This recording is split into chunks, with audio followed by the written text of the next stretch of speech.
Hello, I'm Monsignor Jim Lisante. Today on Personally Speaking, I'll be joined by Father Casey Cole, a Franciscan friar whose YouTube channel is called Breaking in the Habit. Please stay with us.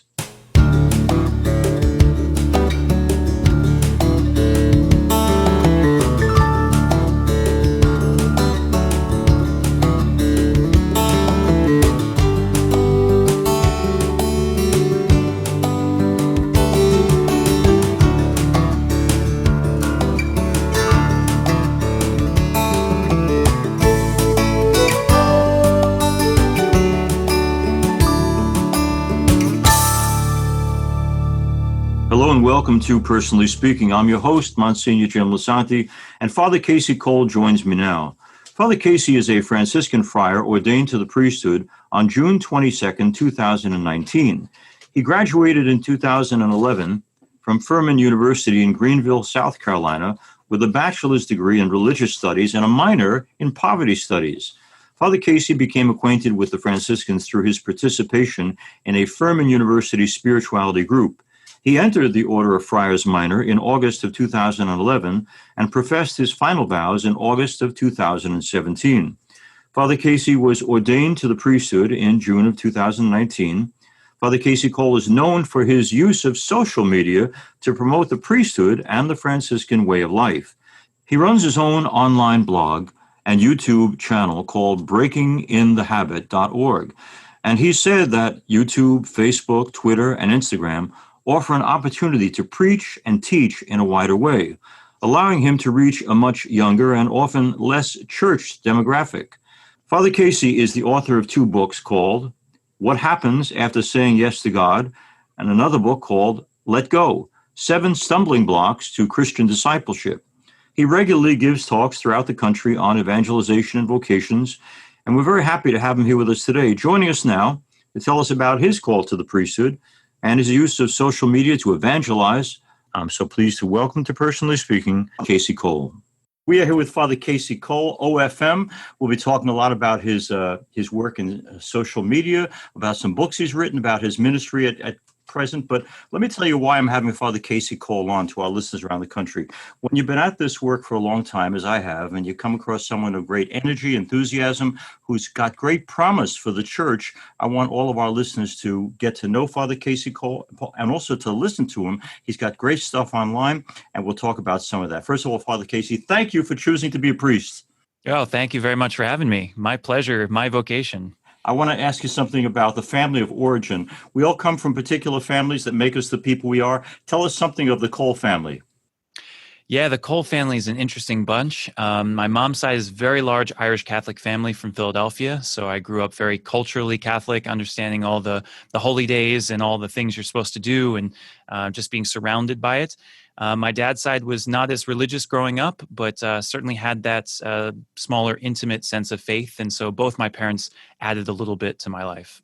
And their reaction to this wonderful son saying he wanted to give his life over to the church, great support or hoping it would pass? Yeah, great support. My parents have been supportive of myself and my two siblings, my two sisters, all throughout our lives, understanding that we're all different. And so they treated us differently, which was great. And they just wanted the best for us and for the world. And they found that here for me in the priesthood. Now, let me ask, we have a couple of guys in our parish who are in the seminary now, and my one concern was that the vocation should be theirs and not their parents. So in the same way, in terms of faith development, our parents give us this beautiful seed of faith and they nurture it, and that's wonderful. But was there some point in the journey where the faith became not just the one you inherited from family, but became Casey's? Absolutely. Yeah. I think my parents encouraged me growing up. It was not something that I took to very, very early on. I never wanted to be a priest. My mom even jokes now that she encouraged me to be an altar server, and I wanted nothing to do with that as a kid. Okay. So I wouldn't say it's my parents necessarily pushing me to this. It was a summer in college where I lived in an intentional community. I lived at the church and I worked at the church, and I could pray and eat and work together with my peers for the kingdom, basically. And it really changed my perspective on what church could be, on fraternal life, on intimacy, that I had always thought about it as simply me and one other woman having a child and family and all that. But I realized intimacy could be in our work. It could be in our ministry. It could be in our prayer. That was for me a high-opening moment. Okay, let's talk about prayer, since that's the ground on which your vocation comes. Fulton Sheen, the great Archbishop, said that he thought every priest in the world should have at least a holy hour every day. You know, and I know that we get caught up in great busyness, all doing good works, and it becomes harder and harder to make the time. So what does Casey Cole, who's super busy, doing to make sure that he has a prayer life? Well, I can tell you it comes from the past of struggling with this that reminds me of what to do today. I entered the Friars without a very strong prayer life. I knew who Jesus was, but we weren't particularly intimate. I was kind of a good worker for him, but I didn't know him very well. And so I decided during my novitiate that needed to change. And so I got up before everyone else in the house, and I think it was a five or six in the morning, and I prayed every single morning in the quiet chapel. And it was a practice that you had to work at. And I am not a morning person, but you just had to make the time and create the habit. And I found myself really struggling for the first month. And then the second month got a little easier. And then by the third month, I couldn't imagine not doing it. It had become so a part of who I was that to sleep in would seem like I was denying my very existence. And so you're right. Once you get into ministry, you get out of that nice cloud of novitiate, it becomes more difficult. And I found myself slipping away. But now as a priest, I have to remind myself, no, that's the foundation. And so for me, I set the time at night. Morning does not work well for me. But before I go to bed, I usually spend between half hour to an hour, read the office of readings, pray for people I've met that day, look at the scriptures for the next days. But that is sacrosanct. I never miss that. And then there's obviously some other times throughout the day. For our listeners around the country, Father Casey Cole has a website. He has videos that he presents to people. One of them that I heard recently that was funny, but also troubling, reminded me of the importance of setting limits. Father Casey talked about accepting a funeral, and it was a nightmare funeral in terms of where it took him and how it took him. I mentioned that particular video, though, Casey, because I wondered listening to it, and it sounded exactly like what a young, relatively new priest would do. Say yes to everybody, try to be a help to everyone you can. I get that. But have you learned yet how to set limits? It's a difficult question for sure. It's something I had a long reflection on a couple days ago on Labor Day, thinking of what my labors are for and why I labor and why I labor so much. It's been weird in my first year of priesthood because half of it has been the pandemic. And so admittedly, I haven't been overwhelmed in, I think, the ways most people would be in their first year of priesthood. But it's definitely something, you're right, that I struggle with because I signed up to be a worker. I signed up to serve people. And it's really difficult to say no when people want your help. If I've got energy, if I'm awake, why wouldn't I say yes? But I've heard many stories of priests that have struggled and burned themselves out, and that's not good for anyone. And I've experienced a little bit of that myself. So prayer is always so important. Sleep is very important to me, making sure I get a certain number of hours every night. Otherwise, I'm useless the next day.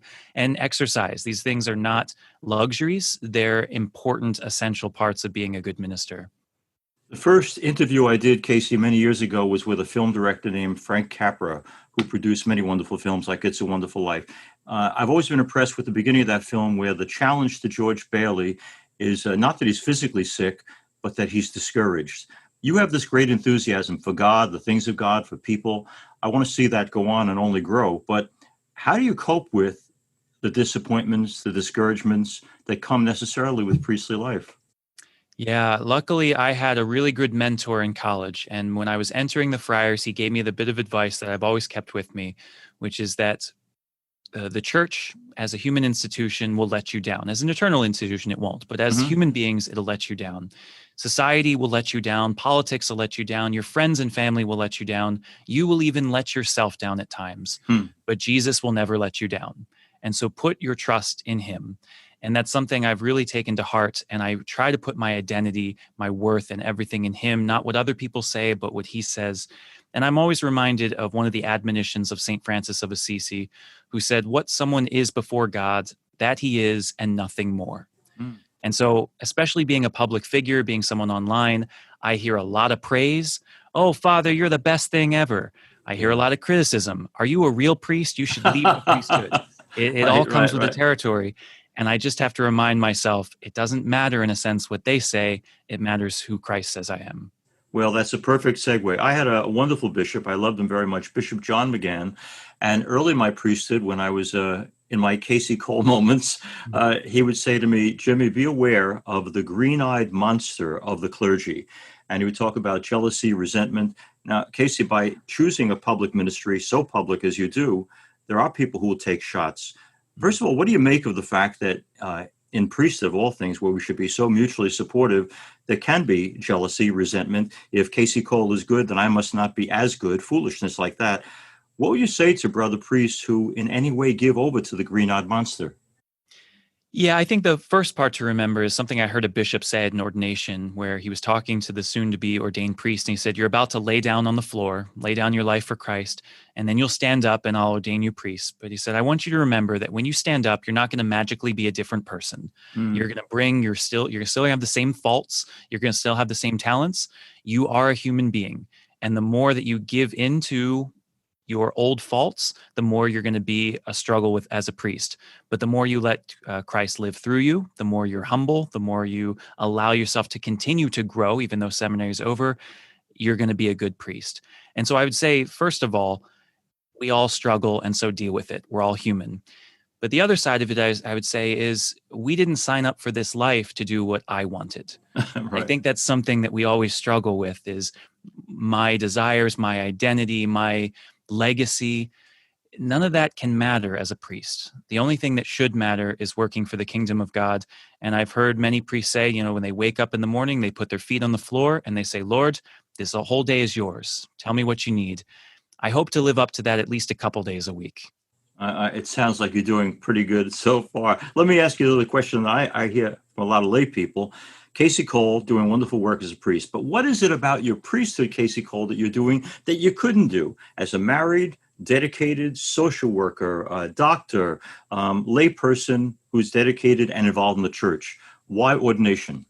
Yeah, I've gotten that question a number of times where people say, well, what about the permanent diaconate, right? You could have the best of both worlds. You can Right. have some of the sacramental life, you can have married life. I would say yes, to some extent. Obviously, you can't celebrate Mass and some of those things. I would say fraternal life is something that is incredibly important to us. So, as Franciscans, we live together as brothers.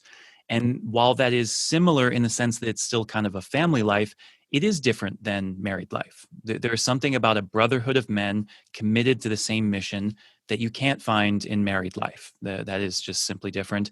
I think there's the vows. People always see them as binding. You can't do this, can't do that. Right. Really, it's very freeing for me. I like it puts a fence around my life. And now I can play freely within that field. I know Hmm. where I can't go.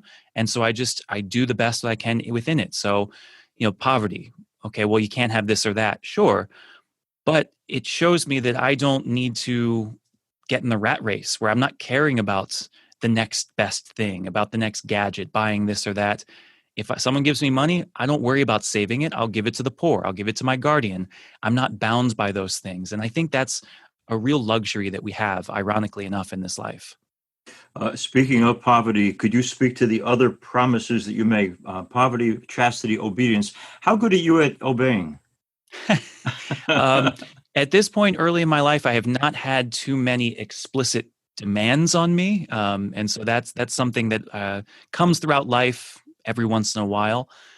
I would say it's more of the day to day. I think you have to think of it as obedience to the brothers, of that I'm Mm, going to serve them, I'm going to be patient with them, I'm going to make sure that I'm not just an anonymous roommate living in this house, but I'm going to be open and honest with them and commit to them.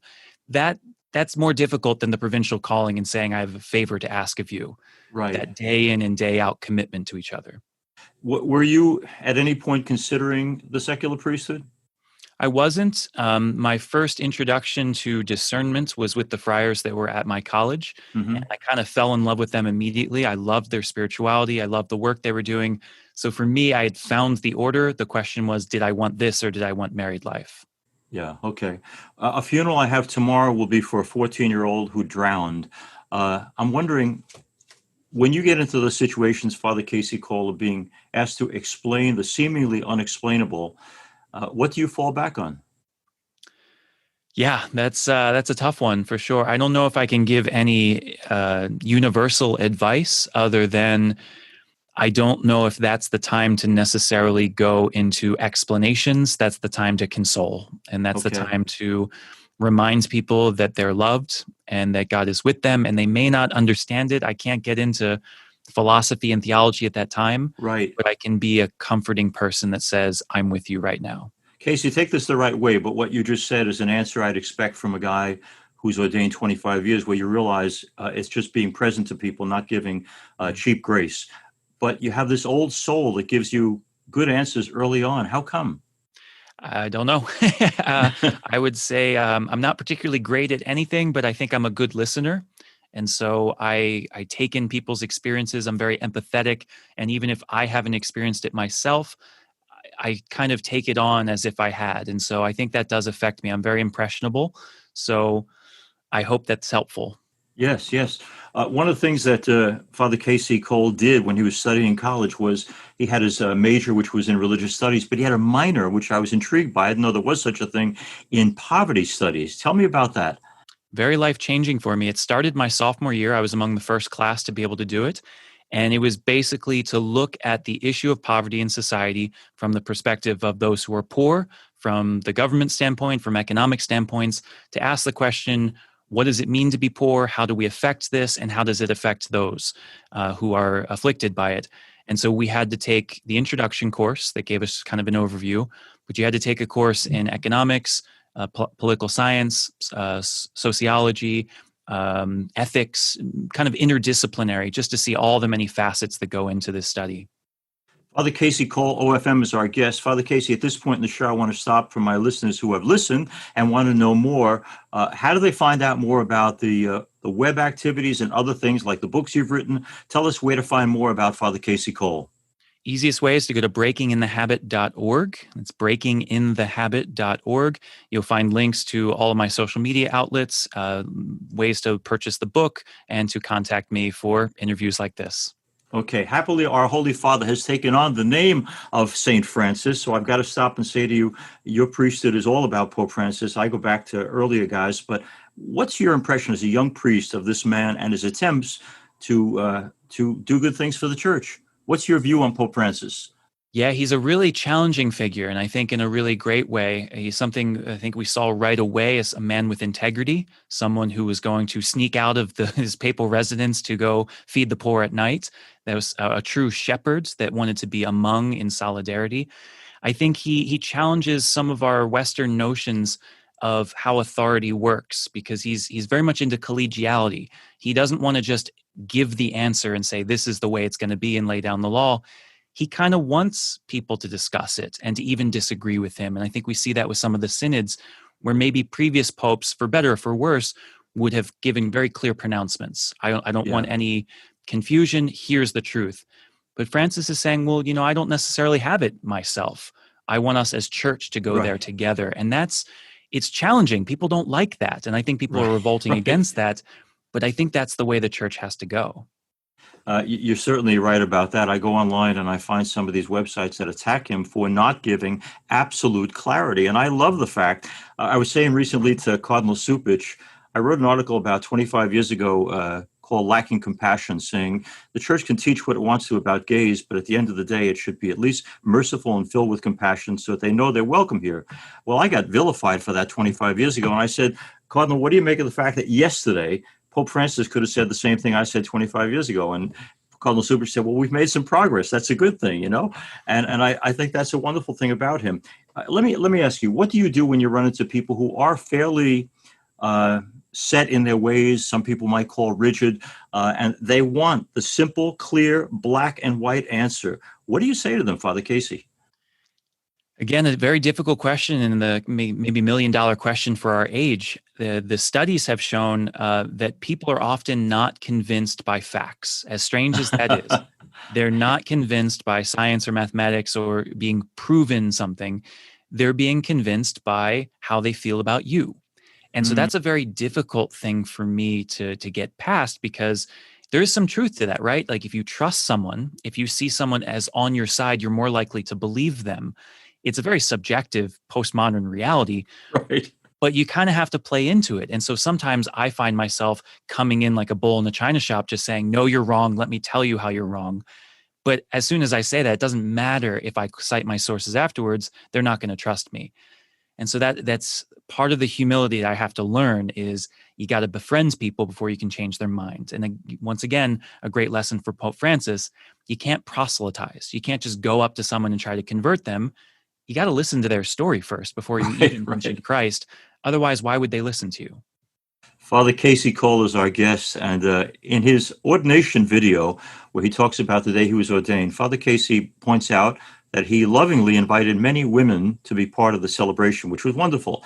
I have a younger sister who's very much into the church. I have an older sister who's a lawyer and keeps saying to me, what is there different between you, Jim, and I, that I am denied access to the priesthood, even though I'm as smart as you and as talented and as gifted and as prayerful as you, and I'm blocked by my church? It's inevitable, Father Casey Cole, that we're going to be asked that question. How do we let women know how important they are, even though the church seems at some level to be saying you're important within limits? Yeah, man, you're bringing the tough questions for sure. I think the first part is I am a servant of the church, and so my opinion on the matter really doesn't matter. I am a representative, and so I have to kind of give the explanation of the church of why certain people can be ordained and certain people can't, and that's kind of unquestioned. Mm. But the other side of it, and there's something that my ordination professor, my ordained ministry professor talked about, is we talk so much about what women can't do, but the church very rarely speaks up about what women can do. Mm-hmm. And women can do a tremendous amount of things that they're often not encouraged to do, that they're often not allowed to do. And so that was one of the things that I thought about with this ordination. I had seen ordinations where it was very devastating, where there were about 50 men on the altar. Right. Women missed part of it because they were back in the kitchen preparing for the reception. Yeah. And it was a dagger through my heart. And I just thought, well, why couldn't the women be the acolytes? Why couldn't they be the readers? Why couldn't they be right there on the altar doing other things? And so I had a number of my friends from college who were legitimately fulfilling roles they were allowed to do, standing next to the altar with me. And I had one of my best friends from college holding the book as I was being ordained. And it was such an important moment for me to have the better representation of the church there. There's a woman during that mass who actually gives a testimony on your behalf, but at least as I heard the video, I couldn't make out everything she was saying. So what was this wonderful, enlightened woman saying that was good about Father Casey Cole? What did she tell us? Oh, it's so long ago, I don't remember. But you're lying, Father.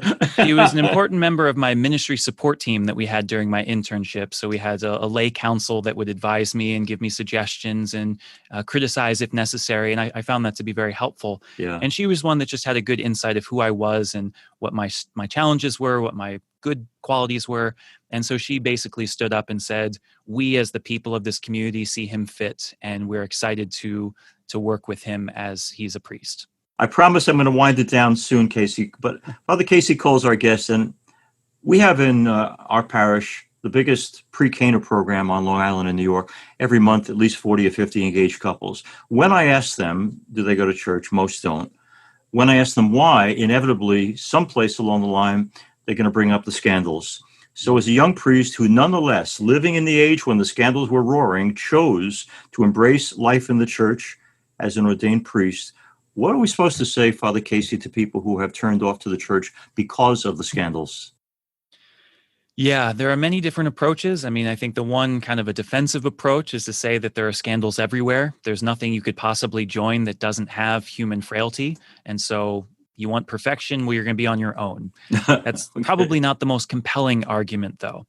I would say that the truth of Christ is true whether we fail at expressing it or not. There's something about Scripture. There's something about sacred tradition. There's something about the holy sacrifice of the Mass, the life of this church that has lived on, that far outweighs the negative of our life. I find such beauty and truth in our history and how we transcend culture and time. Right. There's something about it that speaks to my heart. And I love it so much that I don't want it to be only those who are tearing it down. Yeah. Be the change you wish to see in the world, right? The classic line. And so I joined because in some ways it was annoying me, because I did see ineffective leaders, because I loved it too much to see it crash and burn. And for me, that's why I promote vocation so much, because I don't want to be the one turning off the lights at the end of the day. Yeah. I don't want to be the one closing the church. There's got to be someone coming behind me. And so I try to give, as you say, a very optimistic, very joyful approach of the church, because I think there is a lot to be joyful for. But we are human, and I think even though we cause some struggle sometimes, the church is also the answer to that struggle. I'd like to thank Father Casey Cole, and I hope for our listeners around the country, you will actually tune in to listen to him. And once again, Father Casey, if you could tell us how to find your stuff. Yes, you can go to breakinginthehabit.org. The main ministry is on YouTube, and you can search Breaking in the Habit or Casey Cole, and that'll bring up my page. Okay. I want to thank Father Casey Cole. One of the reasons I wanted him on Personally Speaking was because as a priest now for many years, I love signs of hope in the church. And I find Father Casey Cole is one of the most promising young priests I've seen in a long time. He's not painting a perfect picture of the church by any means, but he loves it. He loves Christ personally, intimately.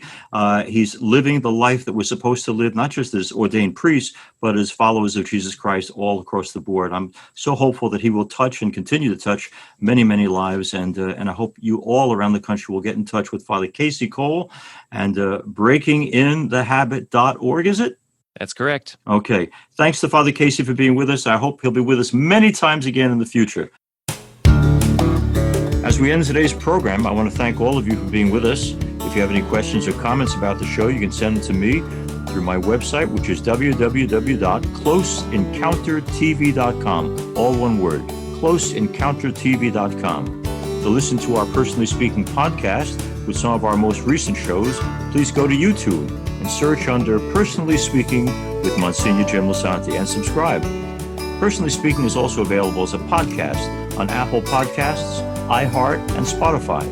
You can also listen to past episodes by going to www.ollmp.org, ollmp.org, and you get not only recent shows, but also Monsignor Jim's weekly homilies. I'm privileged to serve as host and executive producer of Personally Speaking. Our producer is Lisa Jandovitz, and thank you all so much for being with us. We'll be with you again next time on Personally Speaking.